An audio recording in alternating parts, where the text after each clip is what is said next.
양자역학 합본 2, 6. 불확정성과 초월적 실제, 그리고 언어의 한계성. 원자의 빈 공간을 공간과 시간이라는 다중 우주론 혹은 다차원적 우주론으로 착상해 본다면 이는 예수님의 부활된 영체 개념과 깊이 연결될 수 있습니다. 시공간을 초월하신 부활체이신 예수님께서 제자들에게 방이나 길거리에서 갑자기 나타나신 사건들은 이러한 관점에서 재해석될 여지를 남깁니다.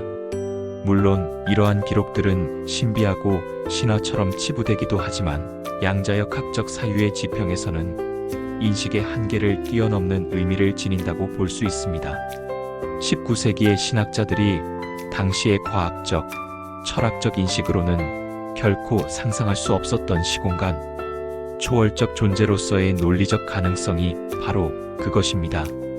양자역학이 보여주는 빈 공간의 공개념과 있음의 역학, 관계, 그리고 죽음과 삶이라는 무한과 유한의 상관관계는 무한한 인간과 유한한 신의 초월성이 긴밀히 연관된 신비임을 암시합니다. 이성이나 논리적 설명만으로는 온전히 파악하기 어려운 불확정의 영역은 우리를 더욱 광대한 섭리적 개념에 이르게 합니다. 이는 다소 난해하게 들릴지라도 깊은 사유의 여지를 제공하는 부분입니다. 그렇다면 과연 실제란 무엇이며 참으로 실체한다는 것은 또 무엇일까요? 이러한 질문들은 여전히 미물인 인간에게 물질적 실제를 넘어 영적인 실제에까지 도달하게 하는 놀라운 경험을 안겨줍니다. 철학자 비트겐슈타인이 말했듯이 언어의 한계는 세계의 한계다라는 통찰은 이 지점에서 큰 울림을 줍니다. 인간의 언어로는 하나님의 존재를 온전히 설명하기가 난해하다는 것입니다. 하나님은 단순히 언어로 정의되는 존재가 아니라 존재하시는 그분 그 자체로 인식될 뿐 언어적 설명에는 근본적인 한계가 있다는 깨달음입니다.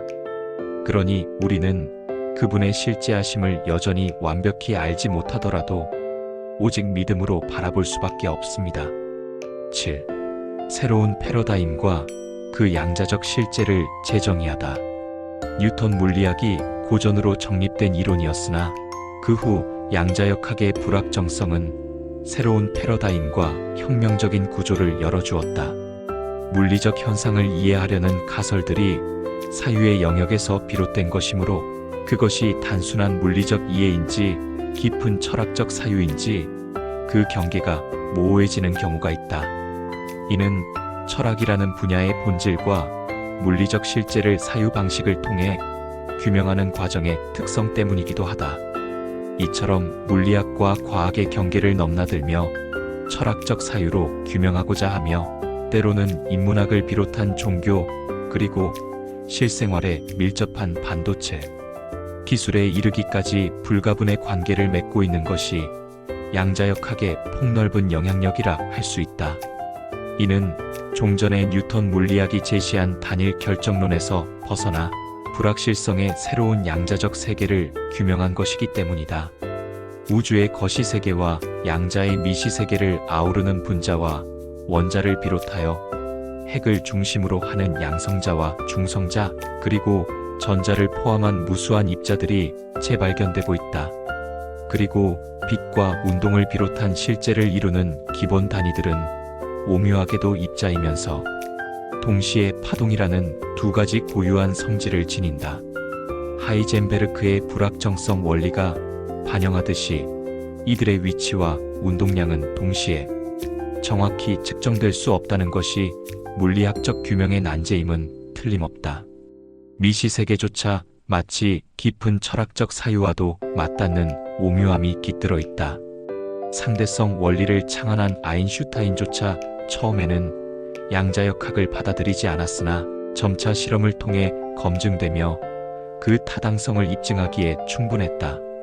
당신은 이데아론에 갇혔다고 신진 과학자들이 아인슈타인에게 쏘아붙였다는 일화는 실험으로 증명된 확실한 정설이 양자역학의 중요성을 다시금 일깨우게 된 계기였다. 모든 물질은 사실상 원자와 중성자로 이루어져 있으며 대부분 빈 공간으로 구성되어 있고, 따라서 입자와 파동, 존재와 운동은 확률적 성격을 띈다는 새로운 정설이 자리 잡았으며, 이는 관찰과 측정에 따라 달라지는 미지의 실제성을 드러낸 것이다. 8. 관찰과 확률적 실제의 코스모스와 카오스적 이해. 한편 토마스 영의 이중 슬릿 실험은 미시세계의 본질을 명확히 보여주기에 충분했다. 빛이 슬릿을 통과할 때 관찰 없이는 간섭 무늬가 나타나지만, 관찰 시에는 입자로 측정된다는 점은 고전 물리학의 상식을 벗어난 기이한 현상이다. 이로써 입자는 단순 물질이 아닌 확률적으로만 존재의 양상이 결정되는 파동함수임을 알게 되었다. 즉, 원자는 매우 가벼워 측정 시 정확한 위치 확인이 어렵고, 관찰 도구인 빛 자체가 원자를 교란하여 불확정적으로 이동시킨다. 따라서 원자는 관찰될 때 오직 확률적으로 존재한다고 추정할 수밖에 없다. 관찰되지 않을 때는 위치를 알 수 없으며, 관찰 시에는 이동함으로 정확한 위치를 찾는 것은 불가능하다.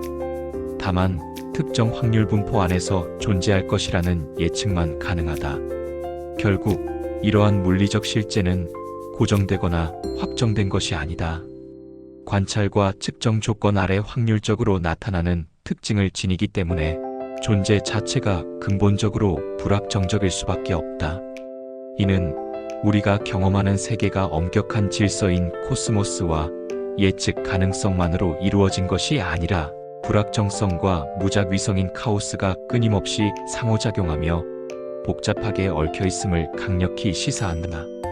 이처럼 양자역학은 과학적 결정론의 한계를 깨고 실제의 본질을 새롭게 정의하며 과학을 넘어 인간의 인식과 세계 이해에 혁명적인 사유 가능성을 열어주었다는 점에서 가히 충격적이다.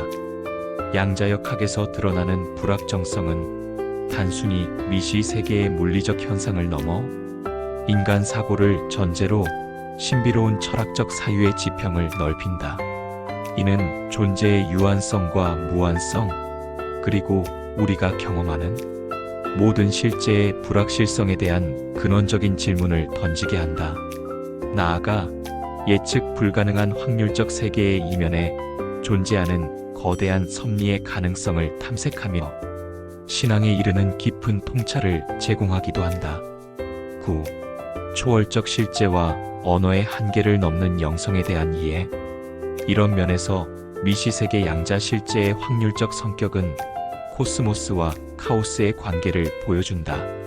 이는 질서와 혼돈의 관계를 탐구하게 하며 전통 결정론과 다른 관점에서 존재와 의미를 재해석하게 만든다.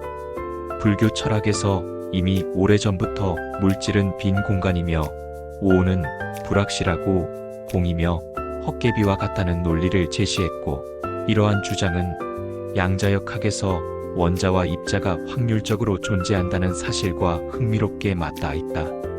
원자의 빈 공간과 운동의 불확정성은 다차원적 우주론을 상상하게 한다. 이를 신앙적 관점과 연결하면 예수님의 부활체가 제자들에게 나타난 사건 역시 물리적이고 시간적 한계를 넘어선 존재로 이해될 수 있다. 과거 종교적으로, 그리고 복음서의 저자나 19세기 신학자들도 상상하지 못했던 인식의 한계는 시공간을 초월하는 존재와 인간, 경험의 관계를 다시 묻게 한다. 삶과 죽음이라는 유한한 인간과 무한한 신의 초월성이 긴밀히 연결되는 예수님의 부활은 영적인 신비체 그 자체이다.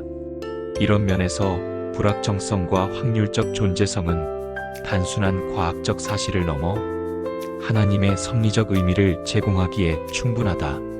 다만 그 영적인 신비가 개인에게도 일어날 수 있는 문제라는 엄연한 한계 또한 존재한다.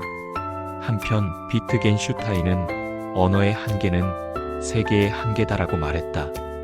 이는 인간의 언어로 하나님의 존재를 온전히 설명할 수 없다는 의미이다. 우리는 그분을 직접 인식할 뿐이며 언어적 설명에는 본질적인 한계가 있다.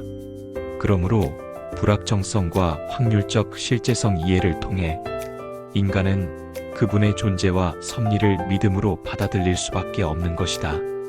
결국 양자역학적 불확정성은 단순한 과학 지식이 아니다. 인간과 우주, 의식과 신과의 관계를 성찰하게 하는 철학적이고 영적인 통로이다.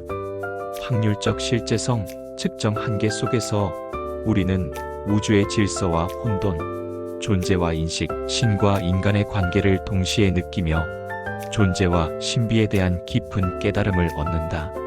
10. 양자적 관계에서 삼위일체적 친밀감으로 살자. 저 우주의 무지막지한 거시세계 크기와 넓이는 상상조차 하기 어려운 무한대에 가깝다. 거기에는 빅뱅이 다발적으로 발생하고 그 반대편에는 또 다른 우주가 있을 수 있다는 상상 또한 자연스럽다. 어쨌든 이 우주 속에서 그리고 이 지구 안에서 우리는 일상적으로 150명 내외의 관계를 맺고 산다고 한다. 그 이상의 사람들과는 단순한 타자와의 관계일 뿐이며 이런 관계들이 얽혀 복잡한 사회적, 나아가 세계적 구조를 형성하며 살아간다. 확실한 것은 저 우주의 거시세계나 양자역학이라는 미시세계, 그 어느 것 하나 명확하게 밝혀지지 않은 신비의 영역에 머물러 있다는 점이다. 그럼에도 여전히 우주는 팽창하고 지구는 돌며 나는 늙어간다. 사실상 이것만이 실제하며 이를 인식하는 존재의 인식이 바로 나를 형성한다는 것도 참이다. 한편 우리는 나와 당신이라는 양자적 관계를 갖는다. 부모와 나와 아내, 나와 자식과 같은 양자적인 관계 말이다. 예수님께서도 하나님과 양자적 관계임은 분명했다. 아버지와 아들의 관계가 양자적이고 더욱이 예수님께서 본을 보이시기 위함이기도 했지만 하나님께 기도하는 모습은 가히 양자적 관계의 정수이다. 그런데 하나님의 역사 방식에는 특별한 섭리가 있다.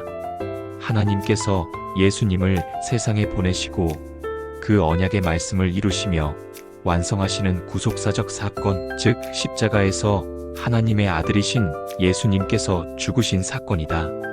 그리고 다시 부활하셔서 하나님의 영을 신자들의 마음속에 부여해 주셨다. 이로써 모든 것이 상대적인 양자적 관계에서 삼자적 관계로 전환된 것이다. 절대적 의식으로 존재하시며 창조하고 섭리하시는 하나님, 그 하나님과 인간을 이해하고 그분의 영원한 형상으로 완전히 동화시키는 본을 보이신 예수님, 그리고 내 안에 임재하시어 섭리로서 완성을 빚으시는 성령님의 성삼위적 역사 말이다. 이 삼위적 역사를 통해 완전성의 존재와 그 실천적 본을 보이시며 우리로 하여금 그 본을 따라 살게 하시고 내 안에 영으로서 그 삶을 가능하게 하시는 성령 하나님의 역사인 것이다. 다만 이 삼위의 사역에 순종하며 살아가는가 하는 것이 절대적인 문제이긴 하다. 인천 송도역 배짜마 카페에서 이종화이다.